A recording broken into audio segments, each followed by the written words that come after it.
იხილეთ თქვენ პრეზიდენტ ტრამპის განცხადებები უკრაინის შესახებ, ამას როგორც მედიაში, ასევე მის პარტიის შიგნითაც მოყვა გარკვეული კრიტიკა, მათ შორის სხვადასხვა ტრადიციულად რესპუბლიკურად განწყობილი სენატორები იქნებოდნენ თუ კონგრესმენები. ზოგიერთ შეფასებით პრეზიდენტის ეს განცხადებები მიუთითებს იმაზე, რომ პრეზიდენტი ცდილობს ზეწოლა მოახდინოს უკრაინის პრეზიდენტზე, რათა მიაღწიოს გარკვეულ დათმობებს კიევის მხრიდან, თუმცა ჩვენ არ ვიცით რა დათმობებზე არის დეტალურად საუბარი და ამ ეტაპზე დეტალების განხილვა იმისა თუ რა შეიძლება მოიცავდეს ის წინადადება, რასაც ადმინისტრაცია განიხილავს უკრაინის ომის დასამთავრებლად, არ გვაქვს ფრაგმენტები ამ შესაძლო შეთანხმების სხვა მედიაში გაჟონილი ინფორმაცია. ისეთი სხვა ინფორმაცია მოდის, რომ ჩვენთვისაც რაღაც ნავიგაცია რთულდება. უმეტეს შეფასებით ამ ეტაპზე საუბარი იმაზე თუ რა შეიძლება მოხდეს ან არ მოხდეს ძალიან ადრეა, რადგან რთული სათქმელია რა არის შეთანხმების პირობები, არის კი რაიმე შეთანხმება არსებობს თუ არა და დათანხმდებიან ამას თუ არა მხარები, მათ შორის დათანხმდება ამას თუ არა კიევი და მოსკოვი. ერთ-ერთი მთავარი გზავნილი, თუმცა სანამ უშუალოდ გადავალთ უკრაინის საკითხის განხილვაზე, პრეზიდენტის ადმინისტრაციას აქვს ის, რომ ევროპელმა მოკავშირეებმა უფრო მეტი უნდა დახარჯონ თავდაცვაზე, ევროპის თავდაცვის საკითხი ამ ადმინისტრაციისთვის უნდა მიდგომით არის ის, რომ ევროპამ საკუთარი ხარჯები გაზარდოს, ჩადოს მეტი ინვესტიცია და დახარჯოს მეტი ბიუჯეტის უფრო დიდი ნაწილი თავდაცვაზე და ევროპამ უნდა დაიცვას საკუთარი თავი მის კონტინენტზე არსებული გამოწვევებისა და საფრთხეებისგან, მაშინ, როდესაც ვაშინგტონი ფიქრობს, რომ მისთვის უფრო გრძელვადიანი გამოწვევა არის უკვე ჩინეთი და პეკინთან გარკვეული დაპირისპირება. რაც შეეხება უკრაინის საკითხს, მას შემდეგ რაც პრეზიდენტმა ტრამპმა ცნობილი განცხადება გააკეთა პრეზიდენტ ზელენსკის მისამართით, ჩვენ ვიხილეთ მისი ადმინისტრაციის ორი წარმომადგენლის განცხადება, რომელიც გარკვეულწილად განსხვავდებოდა ტონში პრეზიდენტის ტონისგან. პრეზიდენტი ცნობილია მისი ასე ვთქვათ კრიტიკული და მსგავსი გამონათქვამებით და იქნება ეს მუქარა თუ სხვა რამ სხვადასხვა ქვეყნების ლიდერებისთვის, ჩვენ ვიხილეთ ეს მექსიკის, კანადის შემთხვევაში და შემდგომ უკვე ვიხილეთ, რომ ურთიერთობები გარკვეულწილად სხვა ფორმატში გადავიდა. რაც შეეხება უკრაინის საკითხს, ვიხილეთ უკრაინისა და რუსეთის მოლაპარაკებებში კიტ კელოგის განცხადება, რომ მას ჰქონდა ნაყოფიერი შეხვედრა უკრაინის პრეზიდენტთან და მან უკრაინის პრეზიდენტი შეაქო და გამბედავი უწოდა მას. ასეთივე განცხადება ჰქონდა ასევე შეერთებული შტატების ხაზინის მდივანს, რომელმაც ხაზი გასვა კითხვაზე თუ მოხდება თუ არა სანქციების შემსუბუქება რუსეთის მიმართ, თუ რუსეთი არ წავა დათმობებზე, მაგრამ აღნიშნა, რომ რუსეთს მოუწევს, ანუ ამ პირობების სანქციების შემსუბუქებისთვის რუსეთმა გარკვეული ნაბიჯები უნდა გადადგას და მან ასევე საკუთარ გამოსვლაში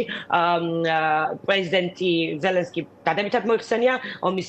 დროს ლიდერი უწოდა მას, ასე რომ ამ ეტაპზე სხვადასხვა განცხადებები გვესმის ტრამპის ადმინისტრაციის წარმომადგენლებიდან. თავად ამერიკის პრეზიდენტი არის კატეგორიული და მისი გარემოცვის წევრებში, გუნდის წევრებში წარმომადგენელი, ასე ვთქვათ,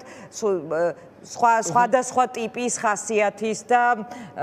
სიმძაფრის ხარისხი არის სხვადასხვა, როგორც ჩანს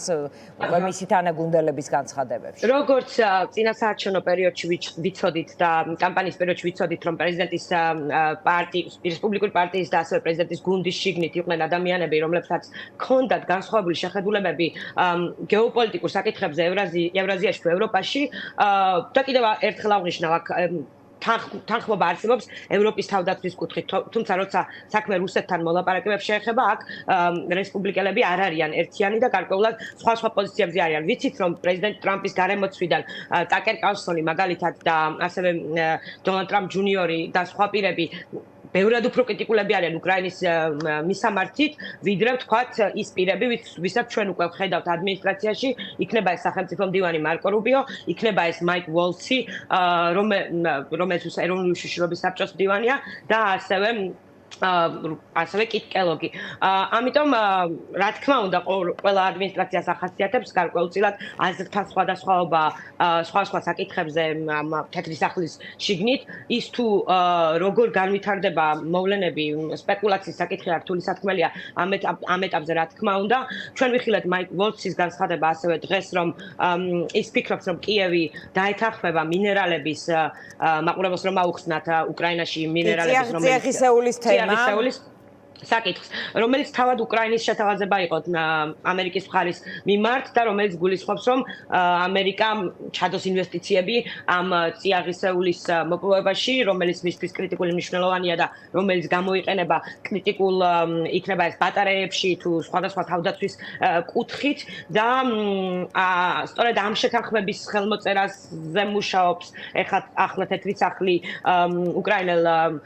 კოლეგებთან. უკრაინის მხარე ამბობს, რომ მას სჭირდება უსაფრთხოების გარანტიები, თუმცა ეს გარკვეულწილად თეთრი სახლის მხრიდან აღიქმება როგორც გადახდა იმ დახმარებისა, რომელიც ამერიკის შეერთებულმა შტატებმა გაუწია უკრაინას და გარკვეულწილად ამის სანაცვლოდ მიღება